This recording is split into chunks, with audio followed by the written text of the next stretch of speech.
రాష్ట్రం కోసం పోరాడుతున్న గులాబీ పార్టీకి ఆశ్రయం ఇచ్చిన తొలి వ్యక్తి పూజ్య కొండా లక్ష్మణ్ బాపూజీ అన్నారు బీఆర్ఎస్ వర్కింగ్ ప్రెసిడెంట్ కేటీఆర్. ఆయన తన ఇంటిని పార్టీని నడిపేందుకు ఇచ్చారని గుర్తు చేసుకున్నారు. పార్టీ రజతోత్సవ వేడుక సందర్భంగా ఆయనకు నివాళులు అర్పించుకోవడం బాధ్యతగా భావిస్తున్నామన్నారు. కొండా లక్ష్మణ్ బాపూజీ ఆచార్య జయశంకర్ ఆశయాల సాధన దిశగా పార్టీ పనిచేస్తుందన్నారు కేటీఆర్.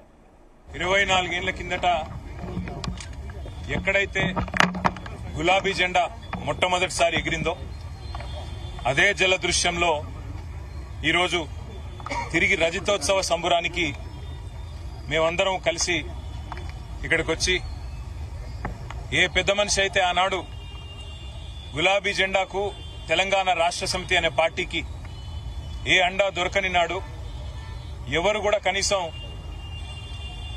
ఆశ్రయం ఇయ్యని నాడు నేనున్నానంటూ ముందుకు వచ్చి తన ఇంటిని ఆ రోజు మా పార్టీ ఆఫీస్కు ఇచ్చి వెన్నుదట్టి గుండె ధైర్యాన్నిచ్చి ముందుకు నడిపిన స్వర్గీయ ఆచార్య కొండా లక్ష్మణ్ బాపూజీ గారి జలదృశ్యంలో ఈరోజు మళ్లీ వారికి నివాళులు అర్పించి కలుసుకోవడం గొప్పగా ఉంది, సంతోషంగా ఉంది.